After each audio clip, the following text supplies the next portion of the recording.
On today's show, our guest is Dr. Ivan Misner, founder and chairman of BNI, the world's largest business networking organization founded in 1985. The organization now has over 6,000 chapters throughout the world.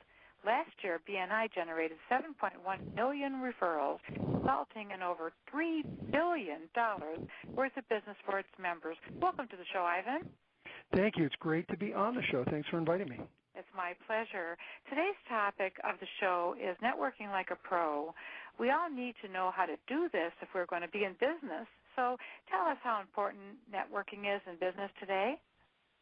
Listen, networking, I think, is extremely important, and we don't teach this at universities, yet most business professionals think it's extraordinarily important for their success. I did a survey as part of a book a couple of years ago, and we surveyed 12,000 business professionals from all over the world, many different professions.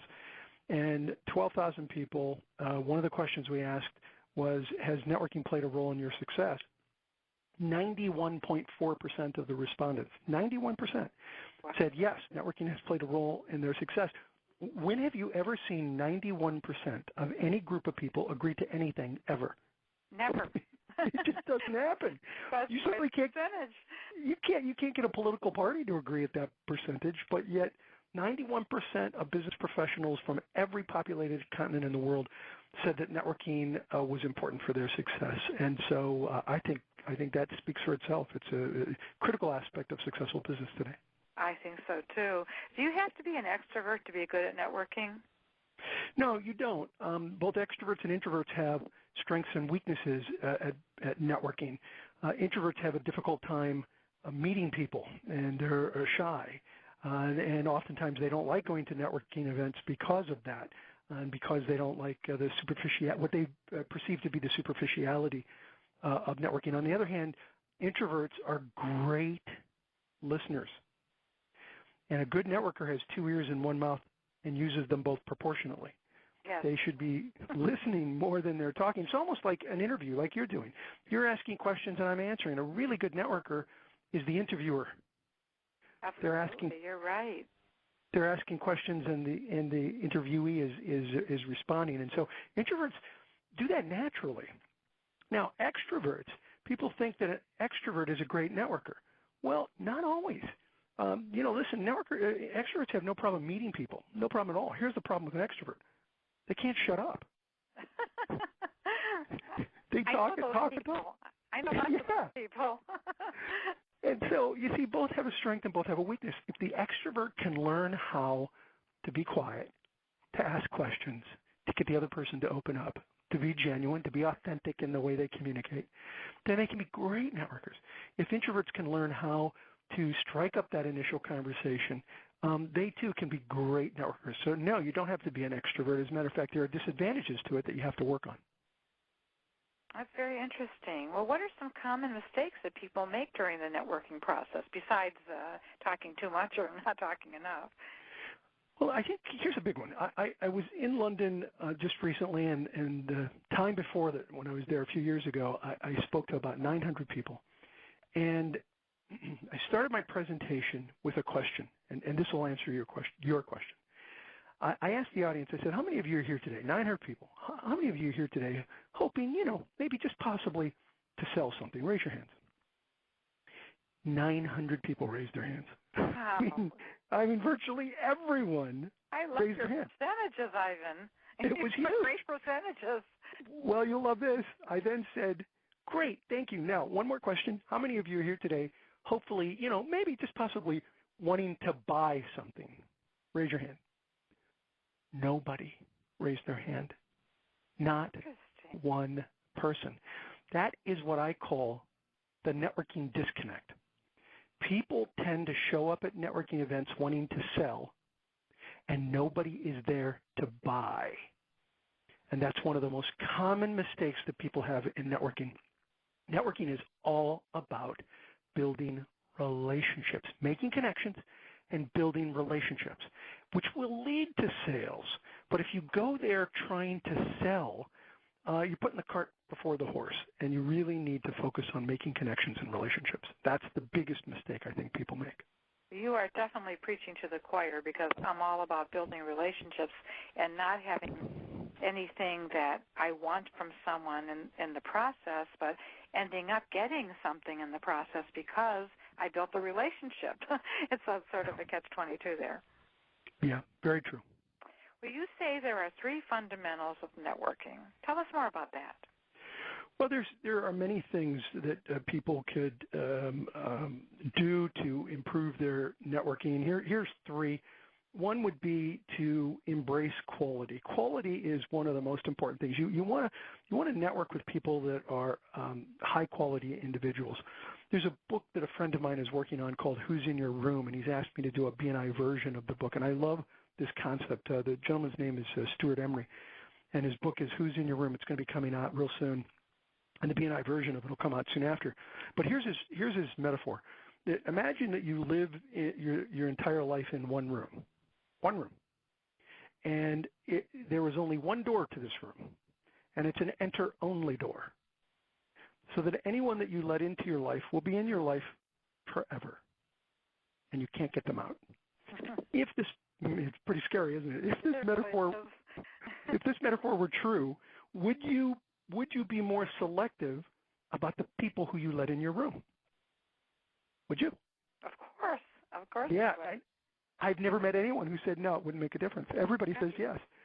So if that's true, then why do we let people into our room, both in terms of business and personal lives, when in fact they probably should never be in there? And there's the metaphor goes on in a number of ways, which is I think very powerful.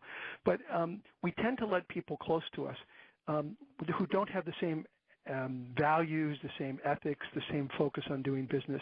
And so one of the things that I recommend is be selective about who you bring into your personal network. You want quality people who have similar values. In BNI, that's one of those are this concept of giver's gain, that you got to be willing to give business to people to get business. So that's 1. Okay. 2 is grow your team. You have to have a decent sized network. It's not about quantity. It is first and foremost about quality, but you also have to have a certain quantity of people to have a powerful personal network. For example, if you have in your personal network, let's say 16 people who are really close, they're in your room.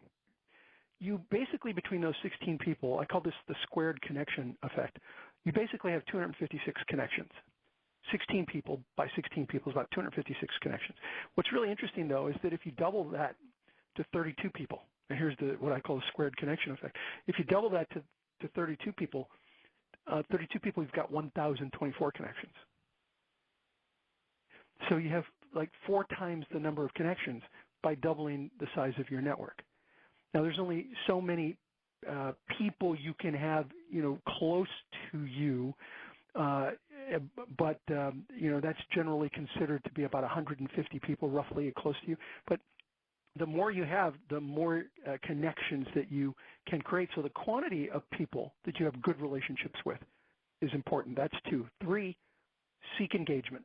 You've got to be engaged in the process, which means to some extent you've got to immerse and engage in a culture of learning.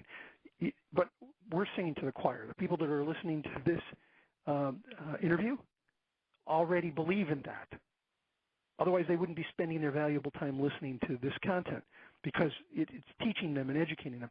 What you have to do is make sure that the people that you network with also believe in that. That when I said, pick people into your network based on your values. So if you have a value of education, you want to surround yourself with other people who have a value of education. And the more you can get engagement with your personal network, the more successful they're going to be. Psychology Today research found that people who are actively engaged in a business environment like education are 43% more productive than those who aren't. And those would be the 3 things that I would say at this time. Well, those are really great tips, and I hope the listeners will listen to them and put them to use. I know I have. So I'm going to ask you the age-old question. What matters more, who you know or what you know? I think that is a great question, and my answer is neither. It is not what you know or who you know. It's how well you know each other that counts. Now, I talked about quality and quantity, so you got to know a fair number of people, and you have to go deep and build those relationships, and that's the key, is building those relationships. So here's a good example of what I'm talking about. Many people talk about their fantastic contact list. They've got 200, 300 people that are in there, 1,000 people, 10,000 people in their contacts, whatever it is. That's really nice, but the real question is, how many people can you pick up the phone, make a phone call to, and ask for a favor and have them say yes? That's the power of your network. Having people on a list is good, and I've got big lists. I love the fact that I can communicate with a lot of people. The question is, how many of those people can I pick up the phone and ask a favor for? And if that number is pretty limited, then it really doesn't matter who you know. It's how well you know each other that really count. And it's going deep and building that relationship. I have a friend who I developed a friendship with over time, and every time I spoke to the guy, he asked what he could do for me. And he kept giving suggestions and offering things. He helped me with a website, didn't charge me. I mean, he just kept giving and giving and giving and giving and giving and giving and giving. And I kept saying to him, what can I do for you? Nothing, nothing, nothing. Okay? After about a year and a half, he picked up the phone, and he called me, and he said, Ivan, listen, I have a favor to ask. I said immediately, Alex, the answer is yes. He said, wait a minute, I haven't told you what the favor is. I said, it doesn't really matter. I said, I know you well enough now to know that, A, you're not going to ask me something that I wouldn't be willing to do because you know me pretty well. You know what I'm willing to do. I can't believe you're going to ask me for something I wouldn't be willing to do. And B, you have contributed so much to me and my success, I'd be an idiot to say anything but yes. So what is it I'll be doing? And he told me what it was, and it was like, yeah, are you kidding? That's easy. I'd be happy to do that. It was very important to him and very valuable for him, but it was an easy thing for me to do. How did he get to that point? He got to that point by contributing to the relationship. He invested so much into our social capital that I had to say yes in order to be in integrity. And so it's not just what you know or who you know, it's how well you know each other that really counts. An absolutely great answer. You know, we live in a very technology-driven, I can't even say the word, it's so difficult for me to do technology, plugged-in world. And what about social media networks? Are they important? Yeah, I think they're really important, and it sometimes surprises people to hear the founder of BNI say, be active on Facebook and Twitter and LinkedIn and other types of sites like that. It surprises them, but, to me it's not either or, either technology-based networks, social networks, or face-to-face. It's both and. That, I run the world's largest face-to-face networking organization, and I'm very engaged technologically with Facebook, LinkedIn. We're connected on Facebook, I know, LinkedIn.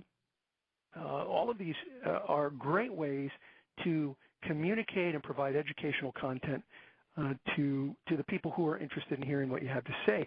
It's not just a way of selling to them. It should not be just that, but a way of kind of creating a dialogue with people. And so it's not either or, it's both and. I am very engaged in social media and obviously believe in face-to-face.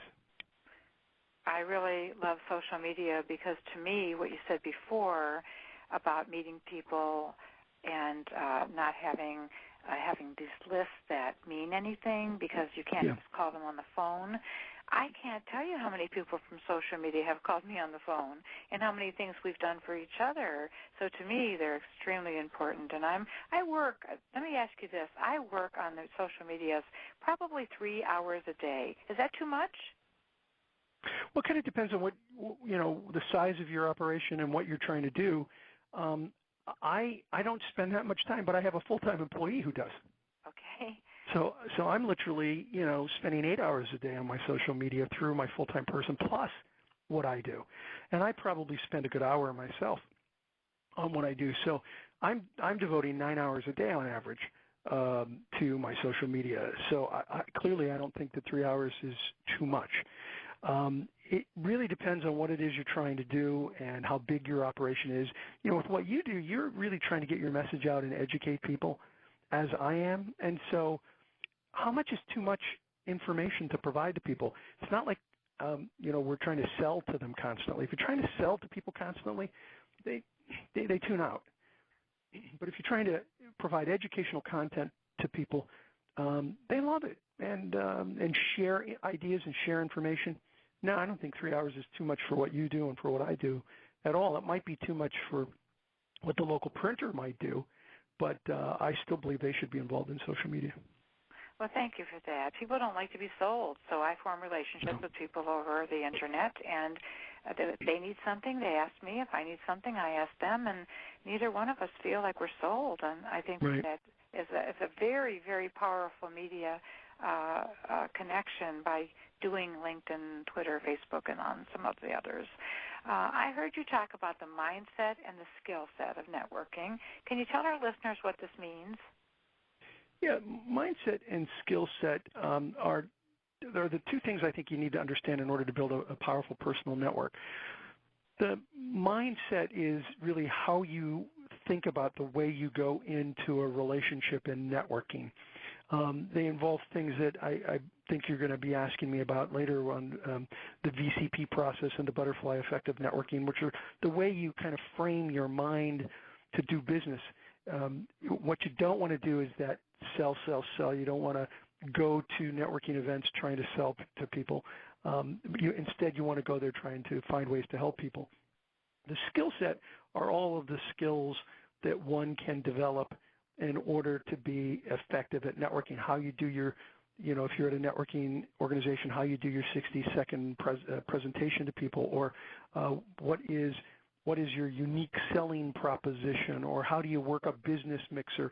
There's sort of the techniques. So one's overall strategy, mindset, the other's tactics, skill set. And when you understand both the strategy and tactics, then you're going to be more powerful as in building your network. So here's the question. Can you explain the butterfly effect, BCP process, and open Tues and closed Tues? Yeah, well, that's right into the mindset and skill set. So, the butterfly effect I came up with while sitting on Necker Island in 2007, my first visit to Necker. And I'll tell you what happened was I had to do a blog.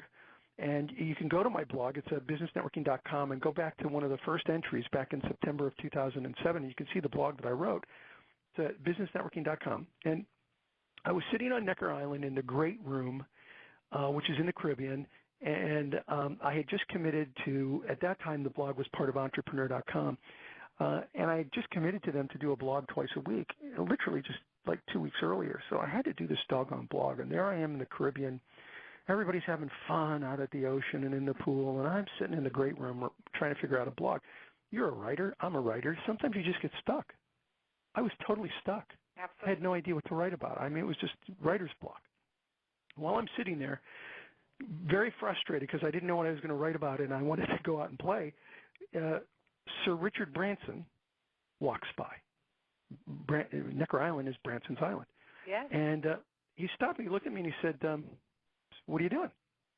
I said, well, I committed to doing this blog, so I have to do it today. It's due today. And he said, oh, I get it. That's important to meet those commitments. Hey, look, we're down at the ocean. We're having a good time. When you're done, come on down and say hi. And if you don't make it down there in time, sit next to me at dinner tonight. I'd love to find out more about what you do. And he left. And I sat there. I thought, dang, how did I get here? What brought me to this moment where I would be on Necker Island and a billionaire walks by and says, hey, what are you doing? Come down. Let's have fun. Otherwise, I'll see you at dinner. Let's talk. And so what I did was I reverse engineered how I got there. I went back through all the relationships, the one contact that led to another contact that led to another contact. And it ended up being 8 different connections over a 2.5-year period. That began with somebody asking me a favor. It's a long story that I won't go through all of it, but somebody asked me for a favor which was on my mission. It was on mission for me, and I said yes, which led to meeting someone else, which led to meeting someone else, which led to meeting someone else. Ended up being like 7 or 8 connections before I was invited to Necker Island and spend a week with Branson, which was my first visit. I just went back a few months ago. And that's what I wrote that blog about, was the butterfly effect. When the butterfly effect is part of chaos theory.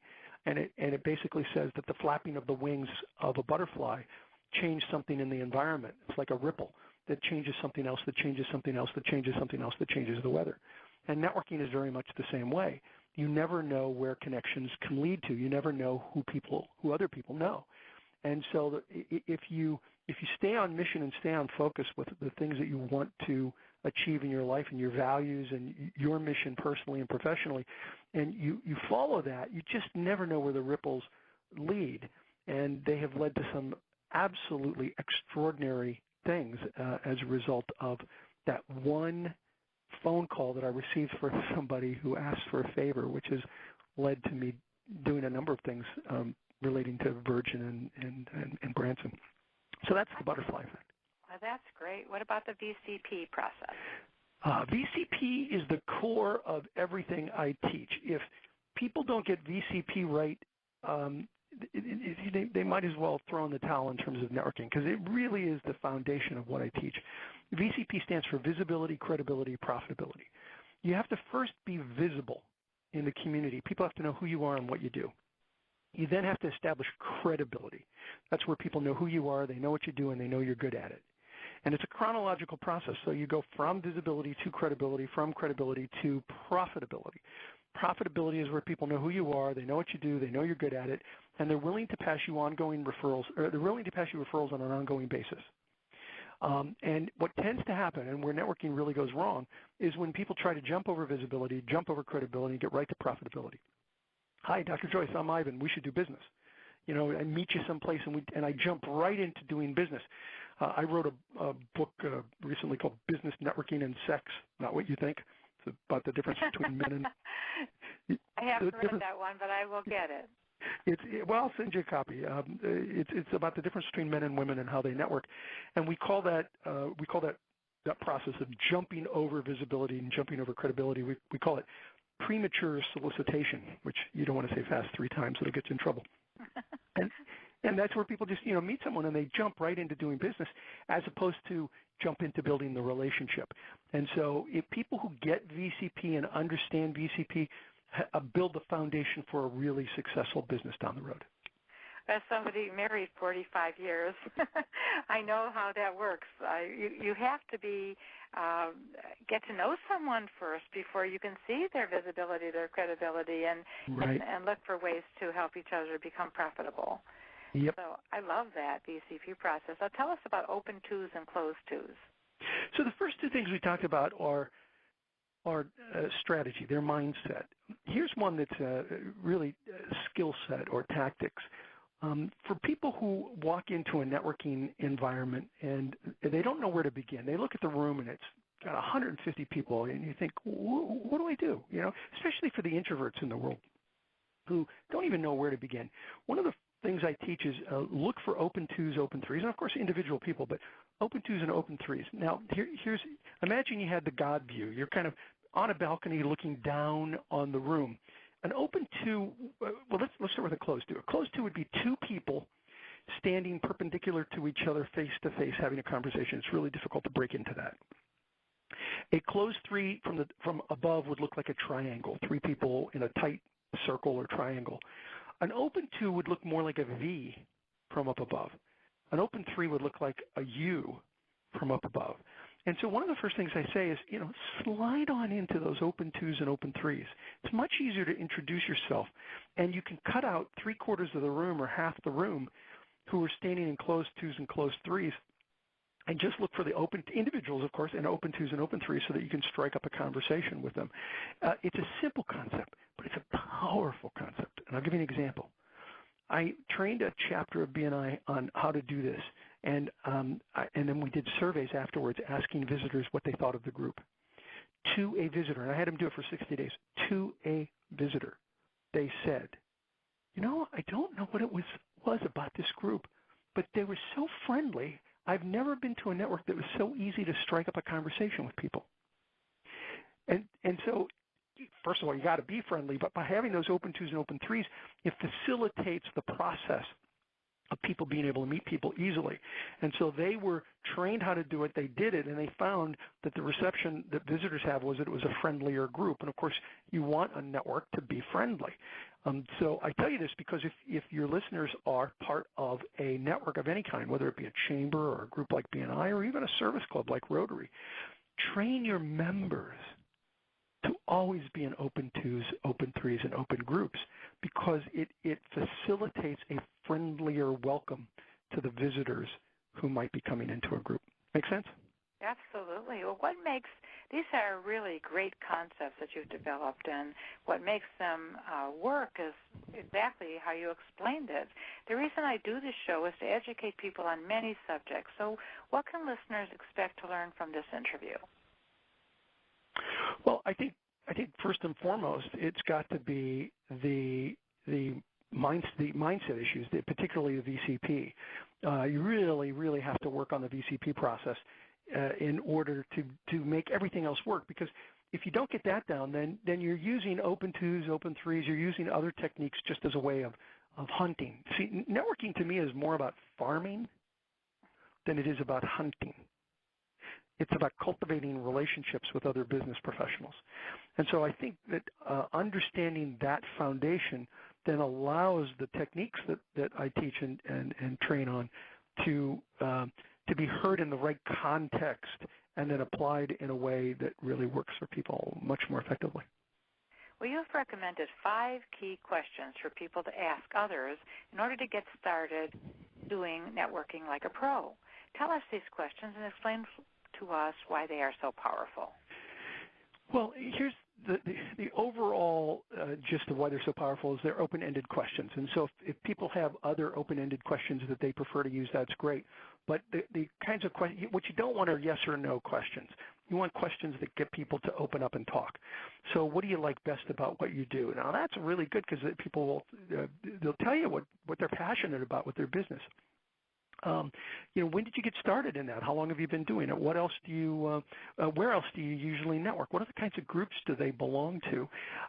One of the questions that I like to always end with, don't start with this question, but end with this question is, what are some of your biggest challenges? Now, if you start with that, they're going to be like, who are you and why are you asking me this question? Right. But if you start with the others and end with that, and there's one other question you can do as well, but if you end with that, you'll find that oftentimes people will, in fact, share with you a challenge that they've had. And then that's your opportunity to find a way to help them. And by helping them, I don't mean, oh, do I have the product to sell you? That's not what I'm talking about. I'm talking about, hey, I know somebody that might be able to help you with that. Or have you read this article that's on that topic? Or let me give it some thought. If I come across something, can I email you? It's a way for you to get back to them. One of the things I found is that if you want to build a connection with somebody, help them. If you can find a way to help them, then they're gonna remember you, especially if you're networking up. This is so important if you're networking up. Networking up meaning you're trying to make a connection with somebody much more successful than you. What happens when people are networking up is they think, oh, this is my one and only opportunity. I got to sell them. And they try to sell them. Well, let me tell you something. Really, really successful people are being hit on constantly to buy stuff, do stuff, get pitched on stuff. Don't be one of those people. You really want to be remembered? Your best shot is to find a way to help them. If you can find a way to help them, they're going to remember you. If you try to sell them, it's white noise. You're like everybody else who's trying to sell to them. So one of the other questions I ask is if you make a really good connection, how can I help you? You don't want to necessarily say that with people that you don't think you can help. You don't think they match your values. You don't think you want them in your room.